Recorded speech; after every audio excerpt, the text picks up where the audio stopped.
আরেকজন মনে করেন বললেন যে চারটা প্রচলিত চারটা ধর্ম, যেমন বুদ্ধিজম, হিন্দুইজম, খ্রিস্টানিজম এবং ইসলাম, এই চারটা ধর্ম মিলে একটা নতুন ধর্ম করা যায়। কথা বোঝেন? চারটা রিলিজন মিলে নতুন একটা ধর্ম করা যায়, এটা কিছু মানুষ মত দিল। আর কিছু মানুষ বলছে না, এটা সম্ভব না, ইসলাম ইসলামের জায়গায় থাকবে, অন্যান্য ধর্ম অন্যান্য ধর্মের জায়গায় থাকবে। তবে আমরা সবার সাথে সম্প্রীতি বজায় রাখবো, কারোর সাথে কারো কোনো দ্বন্দ্বে আমরা যাব না। এখন এই বেশিরভাগ মানুষ যে বলছে যে সব ধর্মগুলো মিলে একটা নতুন মানব ধর্ম তৈরি করা যায়, ওই মতটা সঠিক হবে নাকি অল্প কিছু মানুষের মতটা সঠিক হবে? তো এখানে একটা মূলনীতি বুঝতে হবে যে কোরআন এবং সুন্নাহর অনুকূলে যে কোনো মত আসুক গ্রহণ করা যাবে। ইসলাম বাদ দিয়ে আমরা অন্য যে মতবাদগুলো অনুসরণ করে থাকি, আর পশ্চিমা মতবাদ বলেন, তারপরে গ্রিকদের দর্শন বলেন, চাইনিজ দর্শন বলেন, তারপর ব্যাবিলনের সভ্যতার দর্শন বলেন, যত দর্শন আমরা ফলো করি ইসলাম বাদ দিয়ে, এগুলো যদি কোরআন এবং সুন্নাহর সাথে সাংঘর্ষিক হয়, সেগুলো কি পরকালে আমাদেরকে বাঁচাতে পারবে? পারবে। কিন্তু যে কোনো মত, যে কোনো পথ, যে কোনো দর্শন যদি ইসলামের অনুকূলে হয়, কোরআন সুন্নাহর কাছাকাছি হয়, কোরআন এবং হাদিসের সাথে মিলে যায়, সেটা ইনশাআল্লাহ তাআলা ইসলামকে এগিয়ে নেওয়ার ক্ষেত্রে সাহায্যকারী ভূমিকা পালন করবে। আমি কি বুঝাতে পারছি? আল্লাহ পাক পৃথিবীতে নামিয়ে দিয়েছেন, এতিম করে ছেড়ে দেন নাই। আল্লাহ পাক হেদায়েত দিয়েছেন, আসমানি কিতাব পাঠিয়েছেন। আসমানি কিতাবের সর্বশেষ কিতাব কি? আল কোরআন, যার ব্যাখ্যা হচ্ছে সুন্নাহ, হাদিস। কোরআন আর হাদিস মিলেই হচ্ছে ইসলাম।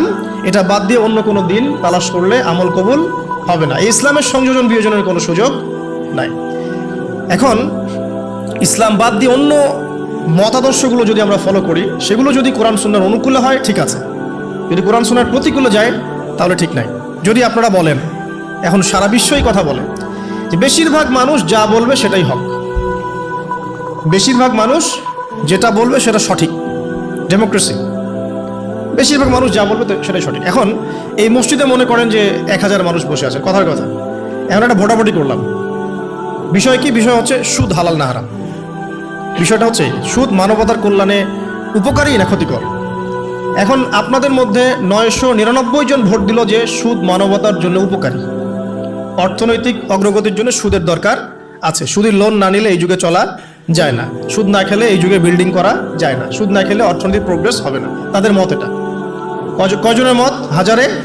999 জন। তো বেশিরভাগ মানুষ যেহেতু এটাতে ভোট দিল, অতএব এটা সত্য নাকি? ওই যে একজন আল্লাহর বান্দা বলছেন না এটা ভুল, এটা মিথ্যা, এটা আল্লাহর আইনের বিরোধী, রাসূলের আইনের বিরোধী, এটা মানবতার বিরোধী, সুদ খেলে এক শ্রেণীর মানুষ ধনী হয়, বেশিরভাগ মানুষ গরিব হয়ে যায়, এবং সুদের কোনো কল্যাণ নাই, বরং এর মধ্য দিয়ে সম্পদ সংকুচিত হয়। তার বুঝ, একজনের বুঝ। এখন ইসলামের দৃষ্টিতে ওই একজনের রায়টা নেওয়া হবে না 999 জনের রায় নেওয়া হবে? তাহলে ইসলামের মানদণ্ডে এই প্রচলিত সোকল ডেমোক্রেসি টিকলো কিনা? টিকলো না। এখানে বুঝতে হবে যে কখন টিকবে, যখন বেশিরভাগ মানুষের রায়টা কোরআন সুন্নাহর অনুকূলে হয়েছে। এখানে 800 জন বলেছেন সুদ হারাম, 200 জন বলেছে সুদ হালাল, 800 জন সঠিক বলেছে, 200 জন ভুল বলেছে। সঠিক বেঠিকের মানদণ্ড কি? কোরআন এবং হাদিস। এখন আমরা এটাকে নিতে পারবো, এই ডেমোক্রেসিতে কোনো সমস্যা নেই। আমি মনে বুঝাতে পারছি না। আরেকজন মনে করেন বললেন যে চারটা প্রচলিত চারটা ধর্ম, যেমন বুদ্ধিজম, হিন্দুইজম, খ্রিস্টানিজম এবং ইসলাম, এই চারটা ধর্ম মিলে একটা নতুন ধর্ম করা যায়। কথা বোঝেন? চারটা রিলিজন মিলে নতুন একটা ধর্ম করা যায়, এটা কিছু মানুষ মত দিল। আর কিছু মানুষ বলছে না, এটা সম্ভব না, ইসলাম ইসলামের জায়গায় থাকবে, অন্যান্য ধর্ম অন্যান্য ধর্মের জায়গায় থাকবে। তবে আমরা সবার সাথে সম্প্রীতি বজায় রাখবো, কারোর সাথে কারো কোনো দ্বন্দ্বে আমরা যাব না। এখন এই বেশিরভাগ মানুষ যে বলছে যে সব ধর্মগুলো মিলে একটা নতুন মানব ধর্ম তৈরি করা যায়, ওই মতটা সঠিক হবে নাকি অল্প কিছু মানুষের মতটা সঠিক হবে? তো এখানে একটা মূলনীতি বুঝতে হবে যে কোরআন এবং সুন্নাহর অনুকূলে যে কোনো মত আসুক গ্রহণ করা যাবে, কোনো সমস্যা নেই। বিজ্ঞান হোক, দর্শন হোক, আপনার যে কোনো ইজম হোক, যে কোনো মতবাদ হোক, কোনো সমস্যা নেই। কিন্তু কোরআন এবং সুন্নাহর মূলনীতির বাইরে চলে গেলে কি সমস্যা? এখন হয়তো প্রেশারাইজড করে যদি কেউ চাপিয়ে দেয়, সেটা আলাদা বিষয়, আপনি মানতে বাধ্য হয়েছেন, সেটা আলাদা বিষয়। কিন্তু মন থেকে যদি স্বীকার করে নেন যে না, ইসলামের বাইরেও অন্যান্য বিষয়গুলো মেনে নেওয়া যায়, তাহলে সমস্যা।